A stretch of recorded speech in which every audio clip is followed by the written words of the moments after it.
L'administration du président Donald Trump a imposé une taxe anti-dumping de 127,32% sur les importations de barres d'armature en acier en provenance d'Algérie. Cette mesure, décidée par le département américain du commerce, fait suite à une plainte déposée par la Rebar Trade Action Coalition, un puissant lobby regroupant plusieurs géants de la sidérurgie américaine.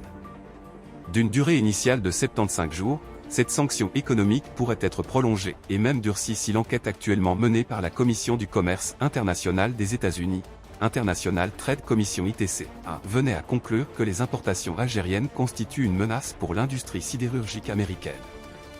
Un verdict défavorable scellerait alors l'application définitive de cette surtaxe. Les statistiques officielles américaines attestent que les États-Unis se sont imposés, ces dernières années, comme un marché de premier plan pour les barres d'armature algériennes. En 2022 et 2023, les volumes exportés ont respectivement dépassé 360 millions puis 440 millions de kilogrammes, pour une valeur annuelle avoisinant les 270 millions de dollars. Malgré l'ampleur de cette mesure protectionniste, aucune réaction officielle n'a, à ce stade, émané des autorités algériennes. Alger observe un silence assourdissant, traduisant la volonté du régime en place d'adopter un profil bas face au président Donald Trump. Ces sanctions visant les exportations algériennes de produits sidérurgiques surprennent d'autant plus que l'Algérie s'est récemment montrée particulièrement généreuse à l'égard des intérêts américains.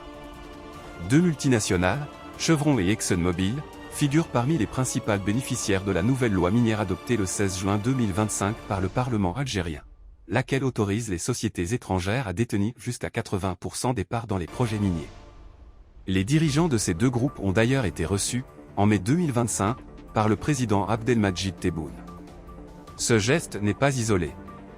En mars 2025, l'ambassadeur d'Algérie à Washington, Sabri Boukadoum, a publiquement exprimé la détermination de son pays à mettre ces terres à la disposition du président Donald Trump. Le ciel est la seule limite, avait-il déclaré, une offre qu'il a réitérée en novembre 2025. Par ailleurs, les exportations algériennes d'hydrocarbures pourraient également pâtir de l'entrée en vigueur, depuis le 7 août, de l'accord commercial conclu entre les États-Unis et l'Union européenne.